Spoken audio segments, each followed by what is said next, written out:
Más tarde es Macho. Buenes y buenes. Buenas, ya se va a pasar el saludo institucionalizado. Hasta que encontremos uno mejor. Hasta que aparezca Rafa diciendo otra cosa, pues ahí. Dios. Sí, total. En fin. Bueno, hoy vamos a retomar. Hoy no vamos a retomar. Hoy vamos a hacer un tema nuevo. Sí. ¿Cierto? Sí. Entonces, salud por capítulo nuevo, tema nuevo. Nuevo especial. Que todos nuestros capítulos son especiales. Entonces, te doy la palabra. Gracias. El poder del 3. El número mínimo de patas para que una mesa o una silla se sostenga. El 3 es un número que se repite constantemente en las culturas. Las Trinidades, las Moiras, los 3 deseos del genio, los 3 días que toma la resurrección, los 3 golpes, ¿cierto? Pues desayuno, almuerzo, cena. Las 3 religiones monoteístas de Oriente Próximo, 3 hermanos que van por la vereda a descubrir y a fundar. Solo por mencionar algunos ejemplos. El 3 representa también la forma en que contamos las historias, un inicio, un desarrollo y un desenlace. Hay un poder simbólico en el 3, tal vez es un número que habla de una comunidad mínima, tal vez es por los 3 tiempos gramaticales básicos.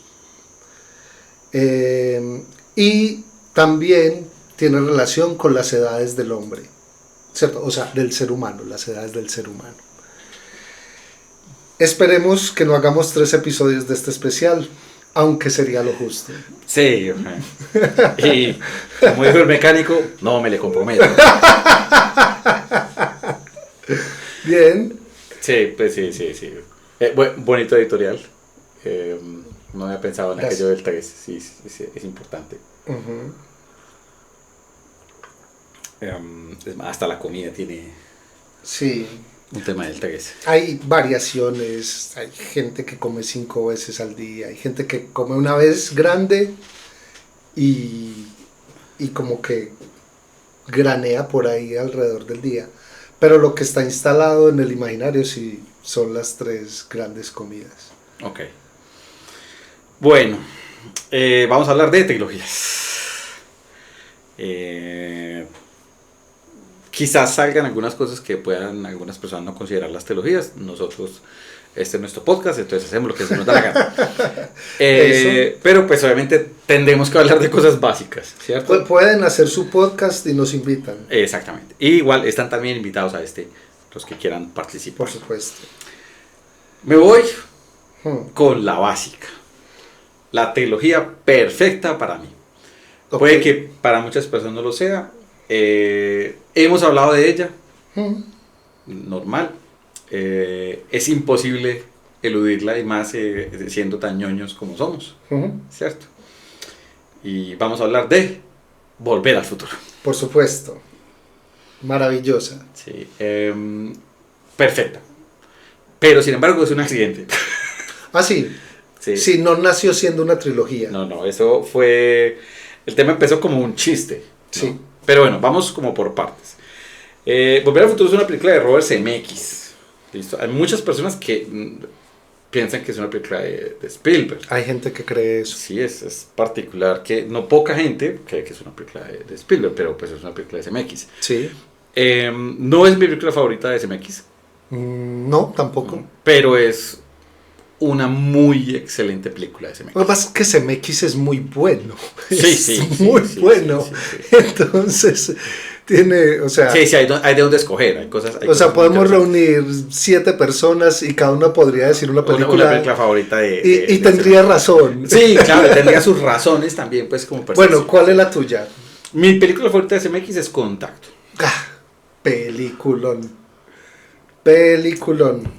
O sea, porque no solo el tema, porque a mí me encanta el tema, es más, frente al tema específico, a mí no solamente me encanta el tema extraterrestre, sino que me encanta el tema del first contact, ¿sí? Del tema del enfrentamiento de las culturas, pues, a Blue aparentemente no le encanta el tema, pero... Sí, la preocupa, sí. La preocupa el tema. A mí me encanta pues como tal el tema del first contact. ¿Cuál es la tuya? Creo que es... la muerte le sienta bien. Sabía que ibas a decir esa. Habíamos tenido alguna vez Yo creo que sí. una conversación, creo que, no sé si fuera de cámaras. Alguna vez con un grupo de profesores estábamos teniendo esa discusión y yo salí con esa. Y eran todos difícil, pero ¿cómo va a ser? Y yo, es esa. Hasta que una profe compañera dijo, no, la mejor película de CMX es Quien engañó a Roger Rabbit. Y uno como... eso es muy bueno. Es muy buena, es muy buena peli. Que uno dice, ¿cómo alguien es capaz de construir un film noir con dibujos animados? Así es. Y cómo hace que alguien como nuestro querido doctor Emmett Brown sea un tipo completamente tenebroso. Total. O sea, CMX es muy buen director. Mucho. Entonces, no es gratuito, digamos, que Volver al Futuro sea una película que funciona pues como funciona. Bueno, y Bob Gale. Exactamente, hacia allá iba yo. Porque, o sea, Volver al Futuro no sería, o sea, es que es particular. Muchas personas les encanta el tema de pensar en el tema de Spielberg, pero en realidad la peli es más porque Spielberg vio lo que estaban trabajando Bob Gale y CMX. Ajá. Y creyó en eso, ¿cierto? Y fue el único que creyó, además. Sí, además. Porque ellos llamaron muchas puertas y nadie quería... Claro que cuando uno ve cómo eran los primeros borradores... Sí, los dos borradores eran particular, como en La Máquina del Tiempo era una nevera. O sea, seguro el DeLorean sí fue una idea de Spielberg. Sí, probablemente. Y funcionaba con una Coca-Cola que o algo así. Entonces sí había un tema pues de product placement pues en eso. Sí. Cierto. Pero bueno. Aparece, según CMX, con la idea, le surge cuando ve un anuario de los papás. Ajá. Porque de eso es de lo que se trata realmente. Sí, de conocer a los papás cuando a la edad en la que uno... O sea, conocer a los papás adolescentes. El tema, digamos, como que pues, juega un poco pues como a eso, ¿cierto? Uh-huh. La peli tuvo mucho éxito. Bueno, la película se tuvo que filmar casi 2 veces. Que esa es también otra de esas curiosidades bien particulares. Sí, se filmó 2 veces y media. Sí. No, algunos dicen que más. Nuestro querido... se me escapa el nombre. El antagonista. Sí, el que hace de Biff Tannen. Sí, nuestro querido Tannen, que es muy particular. Él lo invita mucho a convenciones pues, y todo esto. Sí. Inclusive hay un video de un stand-up de comedia que él hizo, que hizo una canción y todo pues para resolver las dudas de... Sí, de las preguntas que le hacen. Según él, realmente la película estaba grabada casi al 80%. Cuando le hicieron una entrevista. Sí. O sea, ya lo que quedaba realmente... Y que el día que despidieron a Eric Stoltz, él tenía planeado darle una golpiza. Sí, o sea, que era a matar. Lo iba a volver talco. Sí, así es. La verdad es que es muy complejo porque era una película relativamente sencilla, una película de aventuras, una película familiar. Y Stoltz era un tipo muy denso y era un actor de método y entonces tuvo discusiones con todos y no había feeling. Yo alcancé a ver, porque por ahí hay extractos, sobre todo de él con Christopher Lloyd y no, o sea, uno entiende por qué CMX dijo, no, esto no va a funcionar. O sea, esto hay que volverlo a hacer. Sí, porque es que Eric Stoltz estaba cambiando toda la energía de la historia. Porque es una película adolescente, es una película divertida. Y Eric Stoltz la asumió como la tragedia más trágica del mundo. Sí, entonces, tuvieron que volver a grabarla con otro protagonista, que es nuestro querido Michael J. Fox. Sí. Que dio en el punto. Y que fue una cosa supremamente agotadora para él. Sí. Porque estaba grabando Lazos Familiares de día y grababa Volver al Futuro de noche. Así es. Pero bueno, la película pasó por todo eso. O sea entendiendo un poquitico como el asunto, y es como que pasó por todo eso. Y a pesar de eso, tuvo un éxito increíble. ¿Por qué? Porque era muy buena historia, estaba muy bien dirigida, estaba muy bien actuada, y hay una química increíble en todos los personajes. Y es una peli sencilla, a pesar de ser una película de viajes en el tiempo. Que todas las películas de viajes en el tiempo son un enredo, pues. Sí. Culturalmente hablando, es uno de los mayores impactos en la cultura pop, Volver al Futuro. inclusive en lo que es dictar las reglas del viaje en el tiempo, también lo hizo pues un poco Volver al Futuro. Y ellos incluyen un chiste al final de la película, Bob Gale y CMX. Y después de la primera semana de taquilla, los productores dicen como, bueno, ¿y para cuándo? Y el para cuándo se les volvió un... Y entonces, o sea, esto no lo teníamos planeado. ¿Qué vamos a hacer? No, porque de hecho ahí fue que CMX se metió a hacer Roger Rabbit. Ajá. Ajá, y cuando el estudio, cierto, se les metió y además que como con los ultimátums de siempre, ¿cierto? Es o la hacen ustedes o la hace alguien más. Entonces ellos dijeron como, uy, no podemos dejar que eso pase. Sí. Entonces, pues CMX encargó a Gale de la tarea y le dijo, y vamos a hacer 3. O sea, ya. Ya, sí, de vamos una. A cerrar porque no nos vamos a quedar haciendo Volver al Futuro toda la vida. Sí. Entonces, por eso hay un tema de diferencias, ¿no? Entonces, la primera es del 85. Sí. La segunda es del 89. Sí. Y la tercera salió en el 90, pero se filmó junto a la segunda. Sí. Sí, ahí hay una que fue también una de las primeras películas, digamos, como comerciales que hizo eso para ahorrar muchos costos a nivel de producción y sentarse en la postproducción. Bueno, ahorra mucho es preproducción más que producción. Y sacaron una de las mejores trilogías de todos los tiempos. Sí. Por un accidente. Todos los personajes por un chiste. Sí, por un chiste. Más que un accidente, un chiste, sí. Valga la aclaración. Todos los personajes de Volver al Futuro son excelentes, pero es una peli muy sencilla, o sea, en realidad son muy pocos personajes. Es muy divertido el juego de los actores interpretando a sus parientes lejanos en el tiempo. Ajá. Además, hablando de ese actor, que estoy tratando de acordarme cómo... No, yo lo tengo borrado, o sea... Sí, ese actor. Ahorita lo pondremos en... Que es muy charro porque... Y Mauricio nos lo recordará también porque me encanta la memoria increíble que tiene Linares. Sí. Que fue asombroso el parecido que hicieron del Biff tan en viejo, o sea... ¿A cómo está ahora? Como está, es el mismo. Sí. O sea, que hijo de madre... Sí. Que hijo de madre cálculo tan acertado. Sí, la película igual si se observa con detenimiento tiene algunos huecos argumentales, pero se pasan porque pues obviamente es cine de aventuras más que de ficción científica pues como per se. Uh-huh. Cierra, a la vez deja abierto pues como un poco el tema, pero cierra la historia por completo.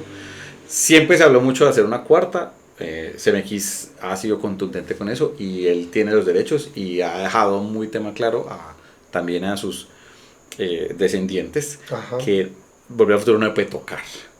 Lo único que permitieron de Volver al Futuro como producto paralelo fue una serie animada. Ajá. Que fue muy corta y fue bastante regular realmente pues como serie animada, porque en realidad es que la historia ya está cerrada, está completa pues. Sí.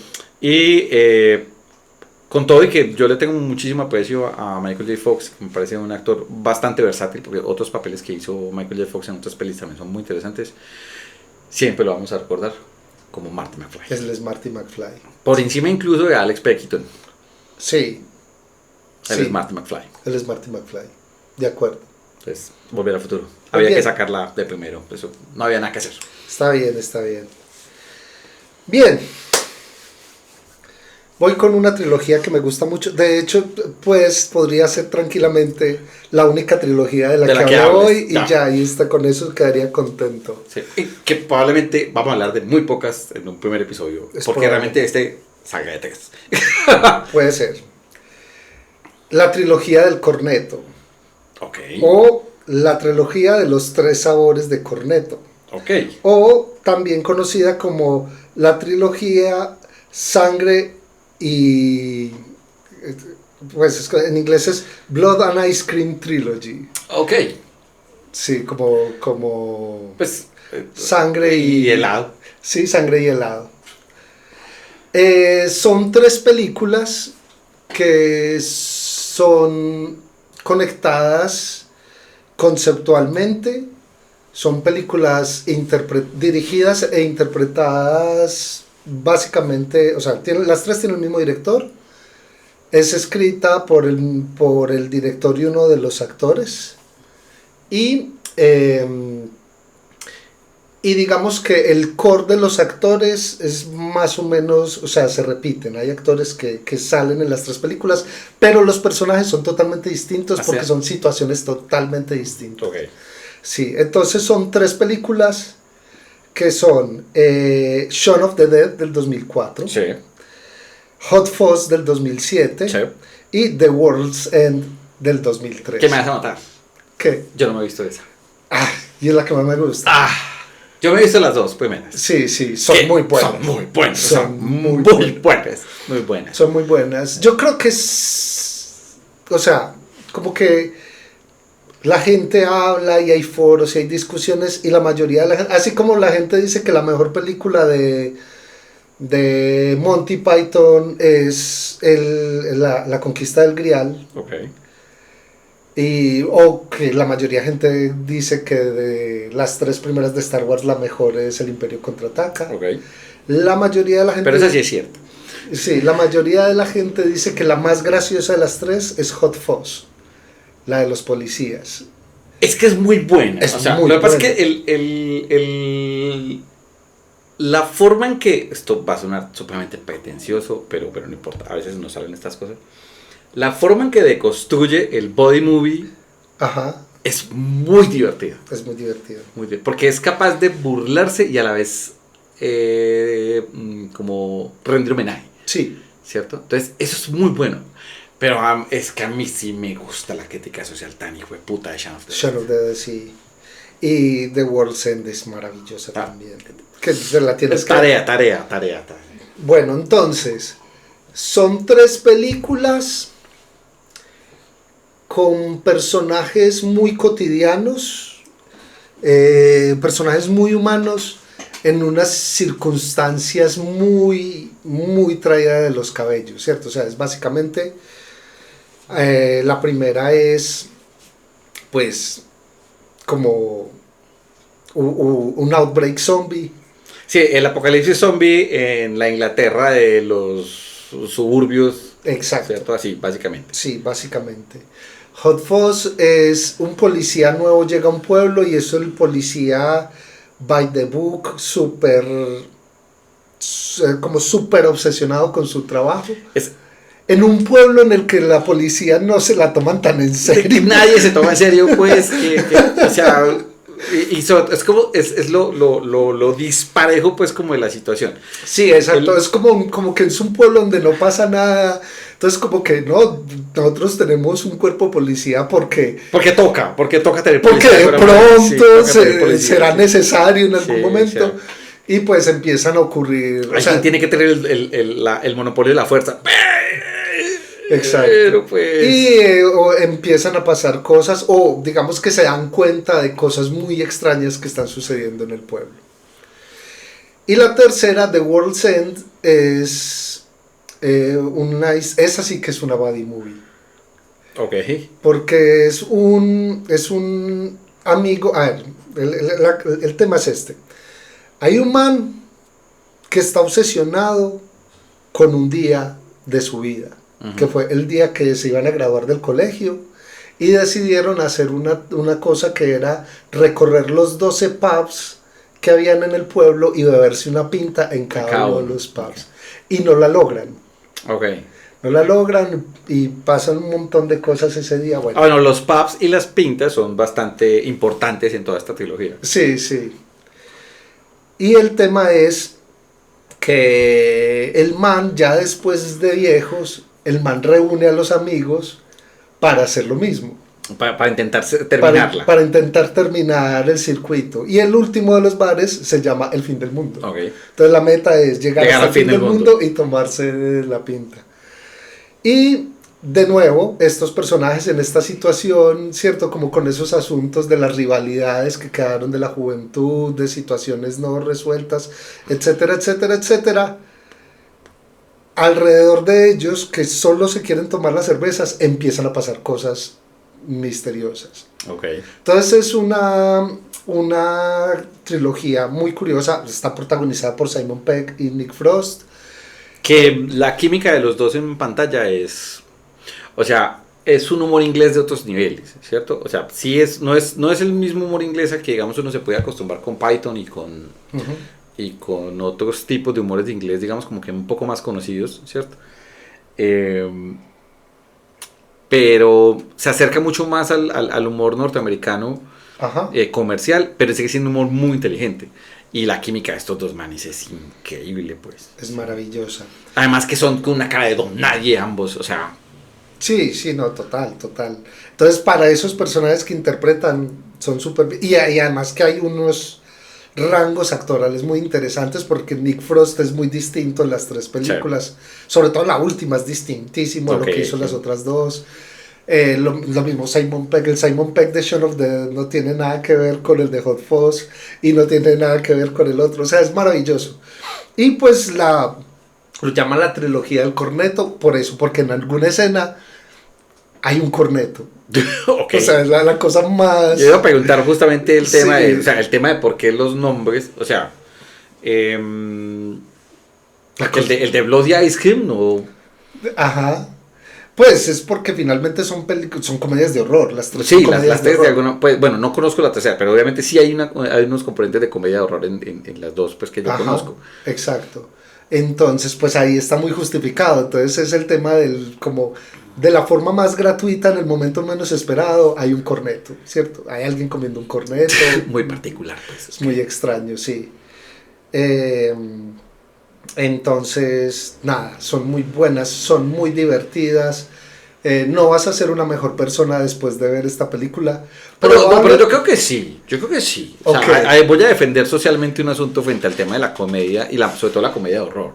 Sí. Y es que, digamos como que el juego de los personajes, sobre todo en las que conozco, sí. Hay un tema de ni siquiera aquí no hay un asunto de moralidad, como hemos hablado mucho que en el cine de terror a veces hay un tema de decisiones morales complejas. No, aquí hay un asunto más bien como del tema cómo se tiene que enfrentar una persona común a una situación completamente fuera de lo común, saca lo mejor y lo peor de cada persona, ¿cierto? Okay. Entonces juega un poco pues como con eso, de cómo a pesar de que yo soy cualquier persona, porque es que es cualquier persona, o sea, es que en serio, es absolutamente don nadie pues el asunto. Yo a pesar de no ser nadie, yo puedo hacer cosas que van a cambiar, yo no diría que el mundo pues per se, pero sí al menos a la gente que está alrededor mío. Yo diría, me gusta mucho lo que dices, me gusta tu punto de vista. Yo me sostengo en el que no vas a ser una mejor persona después de ver estas películas, pero lo que sí es que sí son una reflexión sobre qué es ser una persona. Eso sí es. Eso, ahí está. Y creo que eso sí o sea, ese punto sí lo hace a uno una mejor persona. O sea, pues es un poco así de simple. Generalmente nadie piensa sobre sí mismo, pues. Sí, claro, si te haces esa pregunta, y en ese sentido es muy interesante eso, porque claro, como son personajes tan cotidianos, entonces... Y las situaciones son tan bizarras. Exacto, y entonces están salidos de las narrativas heroicas, ¿cierto? Entonces es como, no, es a lo bien, es el man que vive al lado, ¿cierto? Es el man que te cae mal del trabajo, ¿cierto? Entonces es como ese tema de en la gente. Ajá. O sea, es gente muy cotidiana en situaciones muy extraordinarias. Sí, entonces yo sí creo que sí hay un asunto pues como ahí que y en la comedia de horror de alguna manera eso se ve, es un planteamiento pues como muy, muy seguido, o sea, como que situaciones complejas que hacen que las personas cotidianas tomen decisiones que puede que no sean fáciles porque nunca se habían enfrentado frente a eso. Claro. Entonces, la trilogía del corneto. Ok, que hay con tarea pues. De Edgar Wright y Simon Pegg. Sí, realmente, y tiene mucho de Simon Pegg. Sí, claro. Edgar Wright siempre lo ha dicho, que el trabajo siempre ha sido muy de la mano de Don Simon. Sí, yo diría que el trabajo de Wright es como volver el humor de Simon Pegg cinematográfico. Eso, hacerle la cinematografía pues sí, como sí. A eso. Ok, me gusta. Me voy con otra que también es un lugar común para mí, pero es que, hombre, hay personas que no no nos han escuchado desde el principio, entonces está bien. Ok. Para las que sí, pues se aguantan. Esto es una conversación entre amigos y las conversaciones entre amigos son circulares. Sí, esas cosas pasan. Esta es una trilogía, yo la llamo una trilogía improbable. Ok. Nos cogió un poco a todos por sorpresa y todos dijimos ¡sí! Ok. Sobre todo porque entre la primera y la segunda hay 16 años de diferencia. Ok. Entonces la primera es del 2000, la segunda es del 2016 y la tercera es del 2019, si no estoy mal. Sí, 2019. Y estoy hablando de las películas de nuestro querido M. Night Shyamalan, Unbreakable, ¡Wow! Split y Glass. ¡Wow! Ve, yo había pensado en esa y se me había olvidado. Y yo todos estos días yo había pensado en una, ¿cuál era? Pero se me había olvidado por completo. Maravilloso. Sí, es una trilogía bastante buena. Para algunas personas pues no les gusta Glass. A mí me encanta Glass. O sea, el desenlace me parece que es un desenlace muy dado a cómo está planteado pues como tal la historia. O sea, Sí. Como dijo George Martin, esto no iba a tener un final feliz. Claro. Si estás prestando atención, ¿cierto? Claro. Sí. Pero el asunto es este. O sea, Unbreakable para mí es probablemente la mejor película de superhéroes que hay. Sí, ya lo habíamos mencionado. Ese es el punto que ya habíamos mencionado. Es una peli que cogió a muchísima gente por sorpresa, entre ellos pues como a mí en el 2000 cuando vimos en cine. Uno esperaba una película de terror de Shyamalan porque claro. Estábamos, digamos, como que predispuestos frente a lo que ya se había hecho, ¿cierto? Sí, creo que era la segunda película después de haber hecho El Sexto Sentido. Y sale con una película de superhéroes que cambia un poco el género, que lo ubica en un contexto realista mucho antes que nuestro querido Nolan. Uh-huh. Y mejor. Y queda un personaje muy interesante, ¿cierto? Con una interpretación pues, que tiene sus límites, Bruce Willis, pero igual que con Keanu Reeves, nos cae bien. Sí. ¿Cuál era que era la serie de Bruce Willis? Moonlight. Que era con Civil, creo que era con Civil, ¿cierto? Sí. Esa serie era buena. Era divertida. Pues yo la recuerdo con agrado. Igual sí, hace mucho tiempo. Pues. Vimos una cosa que vimos hace 38 años, pues. Sí, pero era buena. Entonces, nada, es una película de superhéroes muy, muy interesante. Y de repente, en su momento más bajo, Shyamalan saca Split. Sí. Lo que pasa es que Shyamalan es un director de altibajos. Sí. Últimamente más bajos que altos. Sí, pues. Sí, en general sí. Pero Split sí también fue una gran sorpresa. Sí. Y como que todo el mundo apenas la vio, es como te tenés que ver Split. Sí. Que también generó un meme, ¿cierto? Yo no fui Patricia. Exacto, sí. Hablando de impactos en la cultura popular. Y el final de Split conecta con Unbreakable de una manera que nos dejó a los que habíamos conocido Unbreakable, porque a la gente que no, pues como que no le hizo ningún eco. Sí, es como Bruce Willis. Sí, Bruce Willis, raro. Sí. Sobre todo que Bruce Willis ya estaba también bastante retirado pues como del cine en ese momento. Y nos conecta y todos quedamos como están en el mismo universo, comparten esto. Sí, claro. Y al par de años siguientes sale Glass, ajá, que enlaza completamente las dos pelis y la cierra con un personaje muy interesante de Samuel L. Jackson, que ya había salido pues en Unbreakable. Yo no diría que deconstruye el cine de superhéroes, tampoco lo vuelve a escribir ni nada por el estilo, pero hace un tema en el que el cine de superhéroes se enfrenta a la vida real de una manera muy interesante. Pues a mí, o sea, yo estoy de acuerdo contigo en lo importante de esa peli, porque realmente lo que hace, estoy hablando de la primera. Sí, Unbreakable.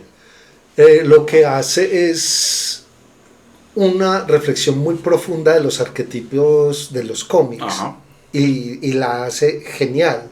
Entonces lo que ocurre en las otras dos películas es como la extensión de ese mismo. De eso mismo, ¿cierto? Pues que digamos que sí había, pues digamos, hecho una reflexión muy interesante de los dos arquetipos principales, pero aparece ese otro arquetipo, solo que no lo sabíamos, nos coge por sorpresa, y es maravilloso, y es muy buena.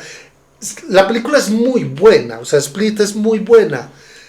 Si no tuviera el final, la película igual seguiría siendo muy buena. Una gran película. Seguiría siendo muy buena película. Pero sí, esa escena final lo que hace es, claro, que conecta con el otro universo y uno es como que, oh por Dios, necesito saber qué va a pasar a continuación. Sí.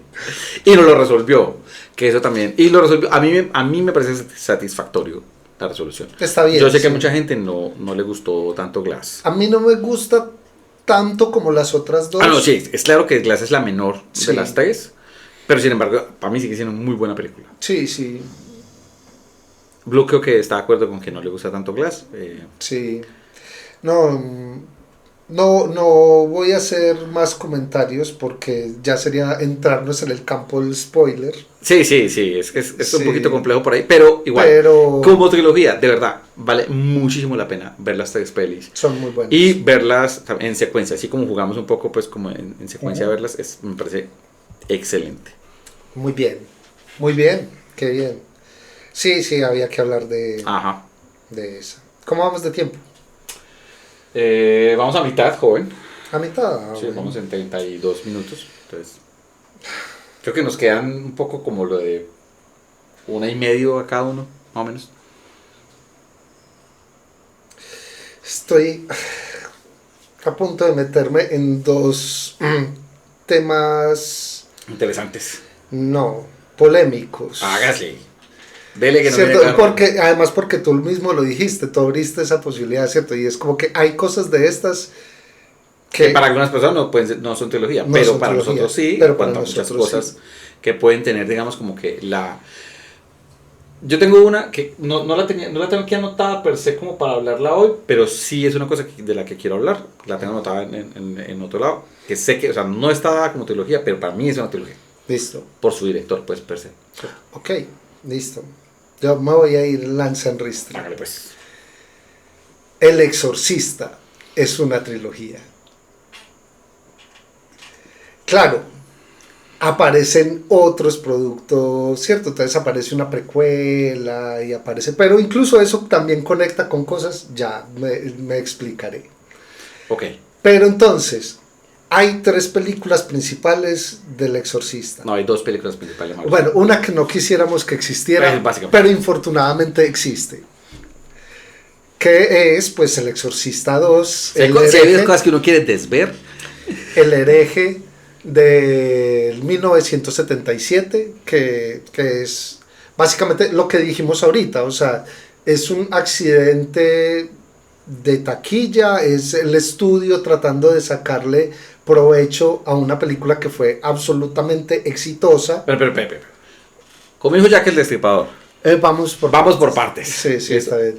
El Exorcista. El Exorcista, 1973. Es más, para que la pongamos más compleja. 1971. William Peter Blatty estaba cansado, o bueno, no digamos que estaba cansado, sino que quería cambiar digamos, esto en lo que estaba trabajando, porque él se había dedicado a hacer comedias, él era guionista de comedias, y de hecho es el creador de uno de los productos culturales más poderosos, que es la Pantera Rosa. Ajá. Pero él dice, yo quiero probar otra cosa, quiero hacer algo distinto, y decide escribir una novela maravillosa que mezcla el tema como de el horror religioso con la narrativa noir, y hace una novela increíble que se llama El Exorcista. Yo no sé si maravillosa sería la palabra que utilizaría, pero entiendo por qué la utilizas. Sí. No, y es que es eso, o sea, porque pues a ver, esto ya lo hemos dicho y lo seguiremos diciendo. Yo me vi El Exorcista a una edad que no debía haberla visto. La vi cuando tenía como 6 años de edad. Era un absurdo, niño. Sí. Sí. Entonces, claro, obviamente me leí la novela después. Y es muy interesante porque no voy a poner a competir la novela con la película. No es justo. No. Pero lo que sí es muy lindo es que la película, siendo la gran película que es, si tú te lees el libro te genera, te sorprende, ¿cierto? Te entrega cosas que no están en la película y que tú cuando lees el libro las disfrutas un montón, ¿cierto? Entonces, en 1971, William Peter Blatty hace eso. Escribe El Exorcista. Y obviamente como es un bestseller instantáneo. Pero bestseller, o sea, sí, bien absurdo. Yo creo que ni siquiera él esperaba ese. No, yo creo que no, él no lo esperaba tampoco. No. Y la gente fue como endemoniada a comprar ese libro.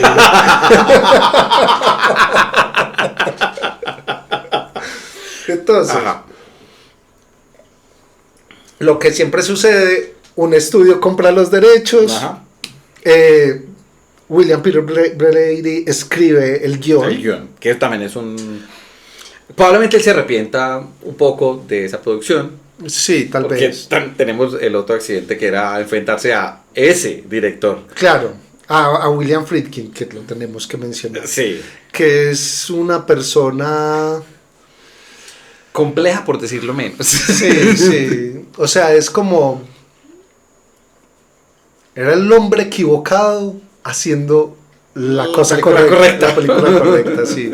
Sí, porque Friedkin es una mala persona. Sí, no, él no es una buena persona. O sea, aquí no nos vamos a poner a decir, pues, pendejadas. No. O sea, es una gran película, pero el man es una muy buena persona. Hay un documental específico, pues, como del Exorcista, que sacaron como a los 25 años de la película. Ese lo hemos visto juntos. Lo vimos, sí. Y hay otras entrevistas, pues, como en apartes, pues, y eso. No hay ningún actor que haya trabajado con nuestro querido William tiene una buena experiencia con él. Sí, no. Ninguno. Para nada. Ninguno. O sea, la gente de producción también detestaba trabajar con él. Pero había gente que detestaba trabajar con él, pero igual sabía que claro. O sea, lo que iban a hacer iba a ser una cosa. Claro, increíble. Entonces es eso. La película es una gran película, en parte por lo mucho que maltrató sí. a la gente que trabajó con él. Listo. Entonces, en 1977, vamos a pasar ese capítulo rápido, sí. ¿cierto? Básicamente hacen esta película que no tiene pies ni cabeza, ¿cierto? Es como un intento tal vez de contar la historia de Merrin un poco. Pero pues es extraño. O sea. Sí, porque tiene que ver con algo que mencionan. Claro, pero, o sea, es llevar las cosas de los pelos, pues también. O sea. Sí, es como mencionar de algo y entonces estos tratan de desarrollarlo sin tener el aval del autor de la novela y hacen una cosa que no tiene pues ni pies ni cabeza. Y en 1990 sale una puta obra maestra. Así es simple. Sí, que es El Exorcista 3. Maravillosa, gran película, una película que yo siempre digo que si la fuéramos a equiparar con géneros musicales es una película doom metal, porque es una película lenta, pesada, o sea, asfixiante la película. Sí, es maravillosa. Ahora, ¿qué pasa? Pero, espere, hay una cosa que aquí es importante. El Exorcista 3, ¿por qué es así? Porque también está basado en un libro, ¿sí? De William Peter Blatty. Exacto. Sí, que básicamente él dijo, venga, usted, ¿qué es lo que hizo? Exacto. Yo tengo que recuperar pues aquí a los personajes que quedé. Y él se apersona, y de hecho es muy charro porque hay mucho del humor de él. O sea, realmente la película tiene unos momentos bizarros. Muy bizarros, sí, muy bizarros. Pero él se apersona del trabajo y hace una película dignísima, O sea, la verdadera digna sucesora de la película del 73. El libro para mí es uno de mis libros favoritos. Siempre lo será. O sea, es una cosa increíble. Muy difícil de leer, muy aterrador de leer también.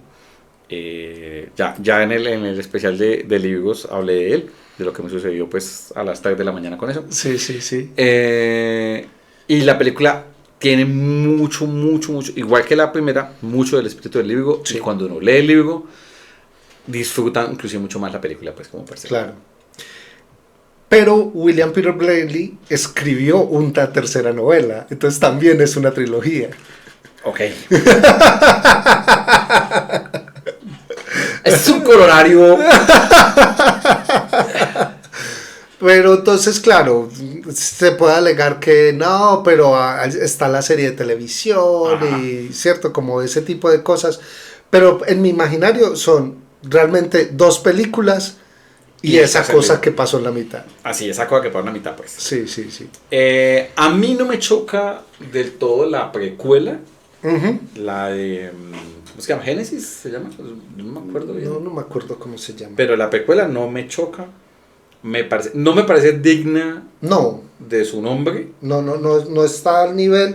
Sí, o sea, es una película que uno no sufre. Eso. Tú la ves y está bien.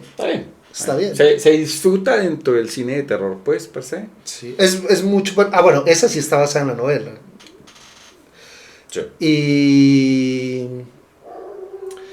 sí tiene como un par de elementos interesantes, o sea, al menos un par de cosas. Del tema de ampliando un poco la mitología de Pazuzu, pues. Exacto, eso es lo que es muy interesante de esa peli. Sí, no es la gran película, uno la ve, se deja ver, está bien. La cochina que salió hace como 3 años. Sí. Dios. Sí, no. Yo le pagué boleta de cine. Yo le pagué boleta de cine así contigo. Sí, la vimos. Sí, la sufrimos. Terrible, esa sí la sufrimos. Terrible. O sea, porque ni pies ni cabeza. Empieza como más o menos bien, pero empieza bien, pero más por un tema estético de lo que es ese terror religioso. Sí. Genera unas estéticas supremamente fuertes, supremamente aterradoras, pero luego se les pega una escapada de las manos, de una, o sea, desinfla de una forma, pues, o sea, terrible. Yo no vi la serie completa, yo vi episodios. Yo no quise ver la serie. Pero en general la serie está bien calificada. Sí, y pues lo que yo vi me pareció bacano. Sí, pero en la serie, ¿en qué trata? O sea, ¿vuelven a contar la primera? No. ¿En formato de serie o cómo funciona? ¿O es otro caso asociado a Pazuzu? Es como una vuelta y es como... Yo creo que retoma un poco el tema de... Por lo que alcancé a ver, pues, porque como les digo, no la vi completa, solo vi unos pocos episodios.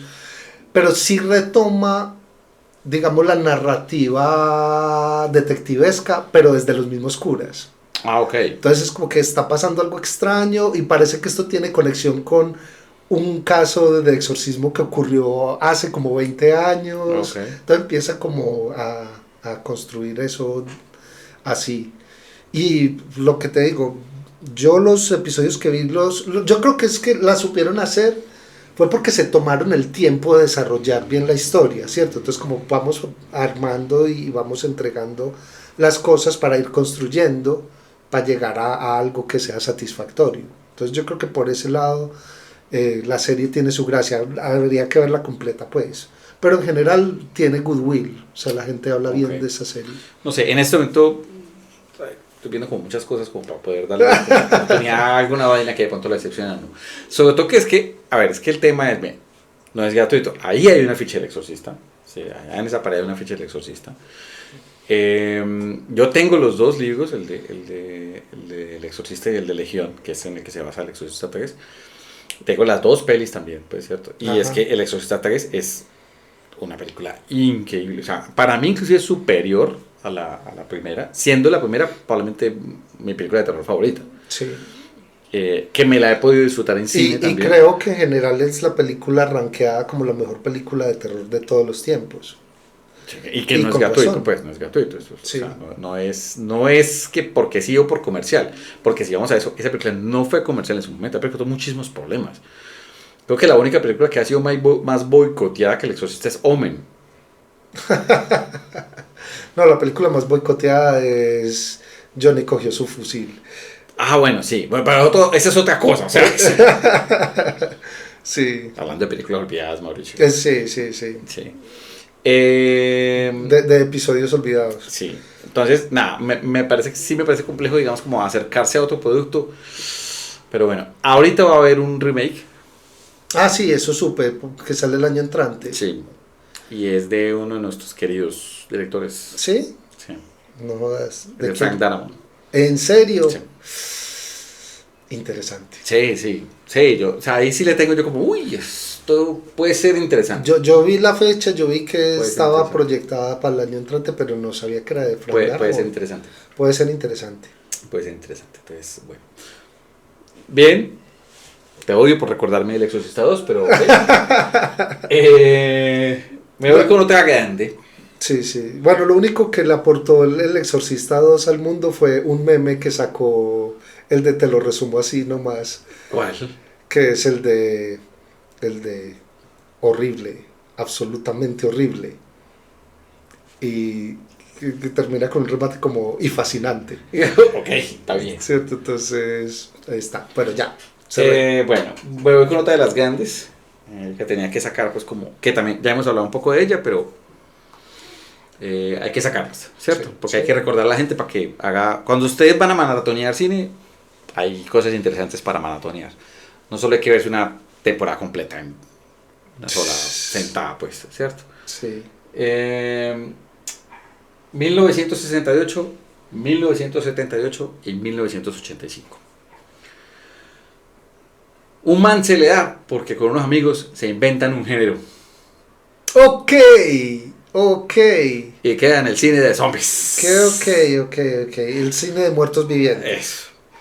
Entonces, la primera es La Noche de los Muertos Vivientes. Night of the Living Dead, ¿cierto? La segunda es Dawn of the Dead. El amanecer de los muertos. Y la tercera es el Day of the Dead. El Día de los Muertos. Romero hace otras. Sí. ¿Cierto? Hace otras dos, realmente, pues como que enlazadas en su. No que él no haya hecho, es más. Él tiene una peli que ya me generó una curiosidad, porque es una peli que nunca estrenaron. Y que por ahí ya como que ya se puede conseguir. Que incluso es un mediano, podría decirse, es un mediometraje, dura menos de una hora, dura 55 minutos. Que se llama El Parque de Diversiones. Ok. Y por ahí me generó curiosidad. Pues estuve como leyendo algunas cosas, como empecé a leer cosas de Romero pues por este lado. Entonces, ¿qué podemos decir de una trilogía que se inventó un género? Sí, total. ¿Cierto? O sea, obviamente el zombie ya ha sido trabajado pues en otros productos audiovisuales y en literatura, pero Romero le dio el feeling que tenemos todos un poco en la mente. Teniendo en cuenta que él nunca utilizó la palabra zombie. No, la palabra zombie, muertos vivientes. Eran muertos vivientes, fue la gente la que le acomodó esa etiqueta. Zombie, ajá.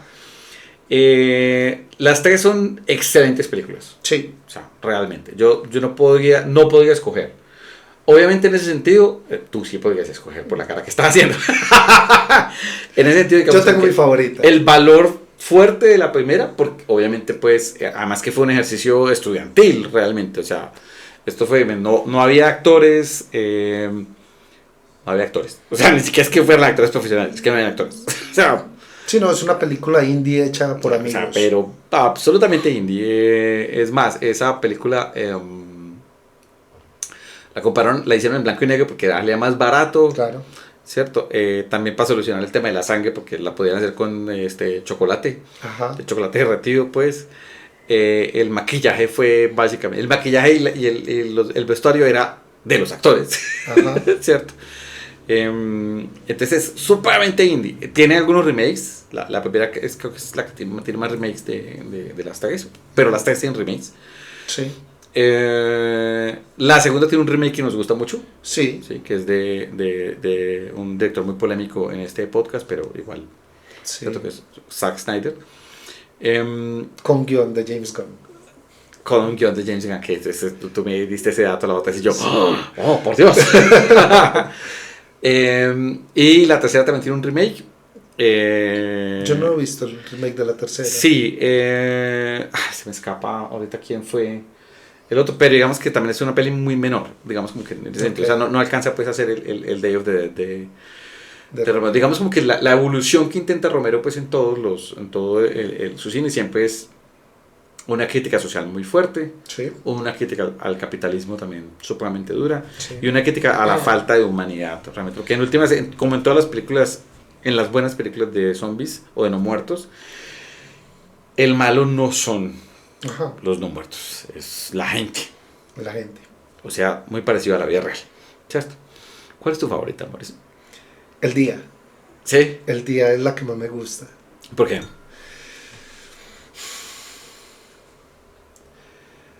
O sea, me parece muy interesante el tema de lo que ocurre con lo que estudian con No, los con zombies. el hecho de los científicos, pues. Los científicos estudiando los zombies me parece muy bacano, eso me parece bien interesante. Bueno, en el día el tema social es el peor de todos, ¿no? O sea, las escalas ahí construidas y todo ya es... Sí, porque es el tema, o sea, claro, las películas son muy espaciadas efectivamente. Ajá. Y la tercera es como ya ha pasado un tiempo considerable y digamos que el Outbreak ha generado, porque de hecho en la primera dan como la impresión de que el Outbreak Lo contienen. Pero pues obviamente con la segunda es como... Se dan cuenta que no. No pudimos contener No han contenido ni mierda.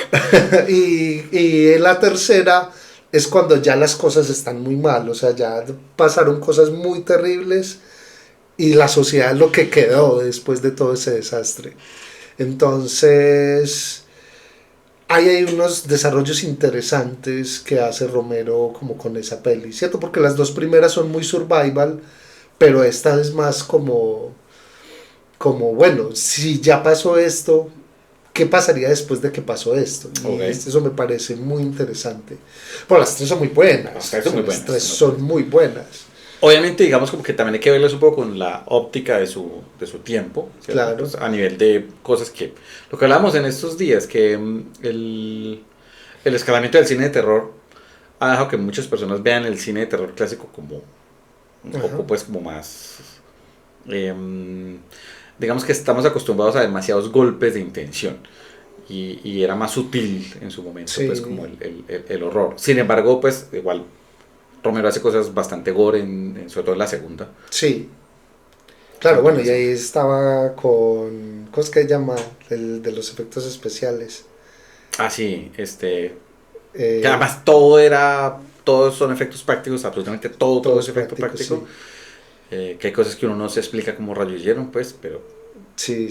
Que es el que sale en Del crepúsculo al amanecer. Sí, pero... Bueno, aquí lo ponemos, ahorita lo ponemos pues ahí también, ¿cierto? Pero bueno. Entonces, nada, es que es una trilogía que hay que ver. O sea, a los que les gusta el cine de género, esto hay que verlo, o sea...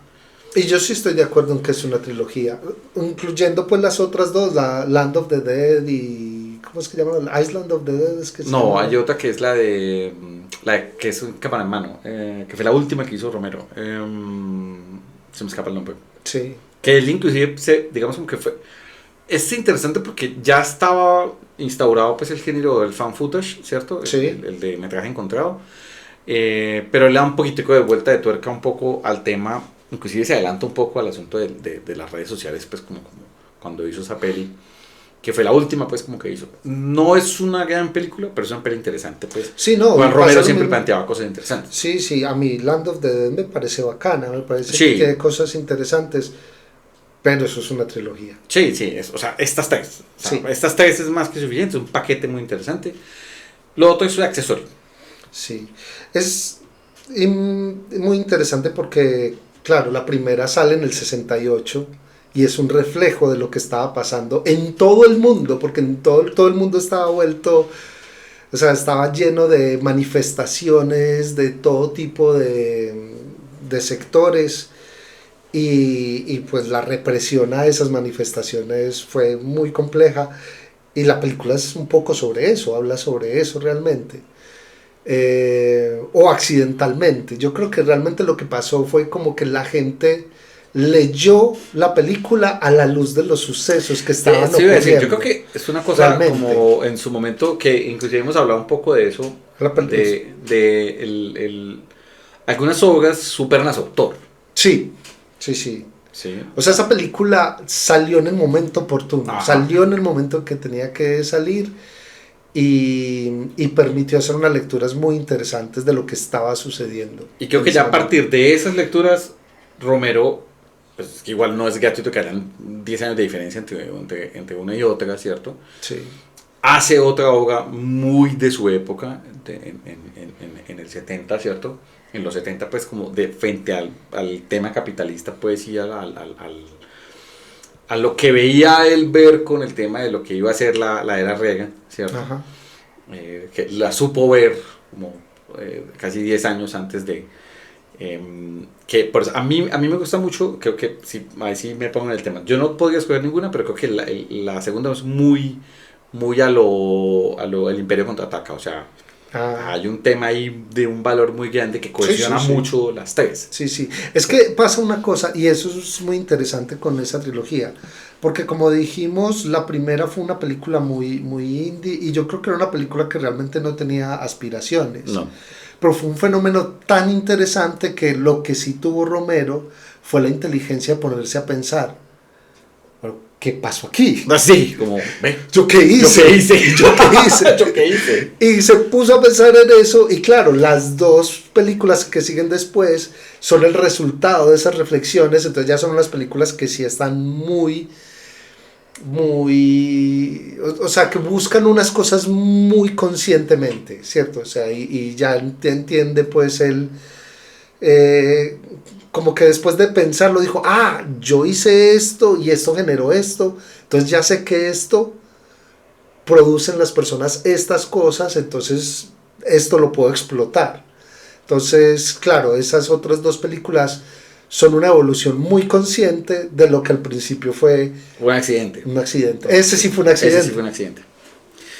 Bueno, ¿te queda la última? Sí. Sí, ya vamos a los 57 minutos. Bueno, listo. Creo que la última. Y obviamente este especial continuará. Sí, eso parece. Probablemente la segunda parte sea muy floja. Vamos a ver, ¿qué tengo yo por acá? No, ¿yo dónde estoy? Espérense que me perdí en el mundo. Ok, las anotaciones. Sí, las anotaciones. ¿Dónde estás? Por aquí debes estar. No sé, ¿qué pasó? Bueno, entonces aquí echando memoria. La otra que traía, que también tiene como esas mismas características de estas últimas que hablamos, es la trilogía de Mad Max. Ok. La trilogía de Mad Max, y tenemos cómo argumentar que es una trilogía. Sí. Entonces, en el 79 George Miller hace una peli muy equiparable. Muy indie. Y muy equiparable a lo que pasó con el día, con la noche, con la noche de los muertos vivientes. Es una película australiana. Esto es serie B fuerte. Serie B, con una narrativa que estaba fuerte en los 70s, que eran las películas de carros. Uh-huh. O sea, todo el mundo estaba haciendo películas de carros, algunas eran cómicas, pero eran películas como de aventuras en carros. Sí, aunque a mí me encanta una peli de terror de Spielberg de carros. La de El Duelo.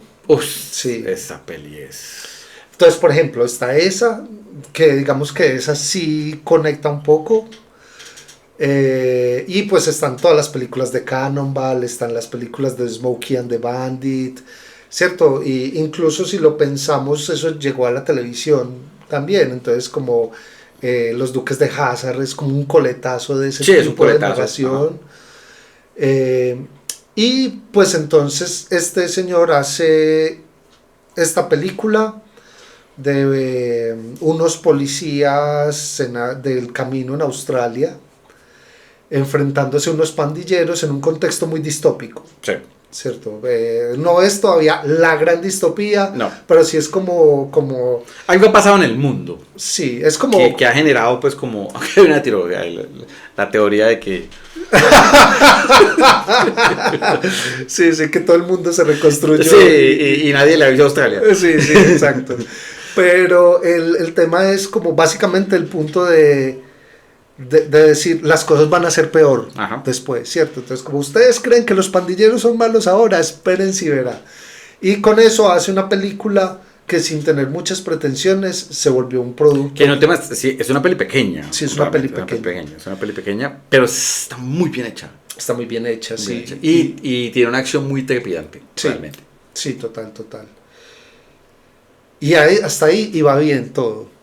Pero este señor George Miller en el 81 saca Mad Max 2, El Guerrero del Camino, y lo cambió todo. O sea, hablando de películas que se inventan una narrativa, sí. Mad Max redefine lo que sería el cyberpunk en el cine. Y de ahí en adelante, o sea, los 80s fue un montón de malos intentos de mucha gente, incluso con un presupuesto. Sí, intentando hacer algo parecido a Mad Max 2. Y sin lograrlo. Sí. Habían distopías muy extrañas. ¿Cuál es el tema con el cuero? O sea, el cuero es muy difícil de mantener, pues, ya es mucho calor. Sí, no sé. Sí, pero bueno. Yo creo que el tema es, digamos que estaba en teoría justificado en la primera. Sí, en la primera sí, pero luego... Y entonces el tema es como que Max nunca se quitó el traje de policía. Sí, y ya. Es charro, pero bueno, sí. el tema es que o sea, si hay una cosa que sabe hacer Miller, es acción. Sí. O sea, sin importar el tema del contexto pues distópico y la historia que igual volvemos a lo mismo. Mad Max es una historia muy, muy social, como casi todas las distopías, pues, ¿cierto? Y que acá el personaje de Mad Max, o sea, el personaje de Max es lo que es el tema, es que es muy... Es de esos entrañables, pero que uno no tiene ninguna empatía con ellos, pero le encanta, ¿cierto? Que era lo que hablábamos de que nos hacen querer psicópatas. Además es muy straightforward, o sea, George Miller siempre nos dijo, Max está loco. Sí, así. ¿Cierto? Está en el título. Sí, exacto, o sea, Max está loco. Sí. Y es como, Y él sabe grabar eso, o sea, él es capaz de darle realmente a la película esa narrativa, esa acción, ese ritmo. Sí, y eso no lo ha logrado hacer nadie más. Entonces es un tema eso, o sea, es una historia deseducacional, ¿cierto? Estamos viendo en pantalla cómo una persona se está destruyendo moralmente y se está convirtiendo en una mala persona, pero en el contexto en el que está es como el hombre necesario. Uh-huh. Es un poco lo que se plantea ahí. Y básicamente en la segunda sí que es cierto que eso se explota. Completamente. Y ya la tercera... La tercera hay un arco de redención extraño. Muy raro. Muy extraño. No es... Lo más particular es que la tercera es la que casi todo el mundo se acuerda. Que es la cúpula del trueno. ¿Cierto? Sí, más allá de la cúpula del trueno. Que esa sí tuvo una... Ahí ya había presupuesto. Ahí está hasta Tina Turner. Sí. Es un producto cultural que sí se estrenó muchísimo en cines, se estrenó internacionalmente, bueno, en fin, o sea, ahí sí había otra cosa, o sea, como que los productores dijeron, venga, acá es lo que este man está contando, ha gustado un montón, sí. Entonces démosle más presupuesto, pues, per se, ¿cierto? Que de todas maneras es muy loco porque sin ser una película mala, hay más honestidad en las otras dos. Sí, es la menor de las tres. Es la menor de las tres. La menor de las tres. Y trata, de alguna manera, que ahí sí yo creo que sí hubo una metida de mano del estudio. Sí. De que sí tenía que haber un arco de redención con Max. Puede ser. Sí. Pero al mismo tiempo, y de ahí que lo considero una trilogía, a pesar de las otras películas que han salido, está el tema de... que la historia cierra. Sí, hay un cierre. Sí, o sea, ahí sí era como que ya, esta película y se acabó. Sí. O sea, inclusive las otras pelis que existen se pueden meter en la mitad. O sea, no hay ningún inconveniente, pues, como en unos términos paralelos, pues, como per se. A mí me gustó mucho la nueva. Sí, la Furia del Camino. Sí. Es muy buena, es muy buena. Yo la disfruté mucho cuando la vi también. Muchísimo, muchísimo. La siguiente, no tanto. No. Sí, sentí como que fue como que me alargó el chicle gratis. Sí, innecesariamente. Sí, hubiera podido probar otras cosas, pues. Sí, sí. Cierto. O sea, básicamente ahí sí fue George Miller diciendo, ve, ya que sí me paran bolas, ya que sí ya tengo un nombre importante en Hollywood, ahora sí voy a hacer Mad Max 2, pero con ganas. Con toda la inversión que requiere. Y es una peli bacana, es emocionalmente muy poderosa. Hay unas teorías muy interesantes sobre la película, de hecho. ¿Sí? Sí, que dicen que no es Max. ¿No? No. ¿Entonces? Dicen que es el niño. ¿El de la tercera? Sí, el de la segunda. Es el niño el de la segunda. Dicen que es el niño. Ok. Y ahí hay unas cosas... Pero sí podría ser, o sea... Podría ser perfectamente. Sí. Ok. En todo caso, y esas son teorías de los fans, pero que uno las brilla y dice, funciona. Sí, funciona. Podría ser perfectamente. Podría ser. Bueno, continuará. Sí. No sabemos cuándo, pero continuará. Aquí no me caben las menciones porque es que son temas largos. Sí, claro. Entonces sí podríamos hacer algunas menciones, pero no las vamos a hacer. Entonces jugaremos como con To be continued. To be continued. Y nada, gracias por llegar hasta acá. Acuérdense de seguirnos en redes sociales y de compartir. En la red social no tenemos sino una. En la red social. Sí, no tenemos sino Instagram. Síganos en Instagram. Y nada, compartan los episodios, hagan los comentarios, propongan los temas y los que quieran venir a hablar con nosotros sean bienvenidos.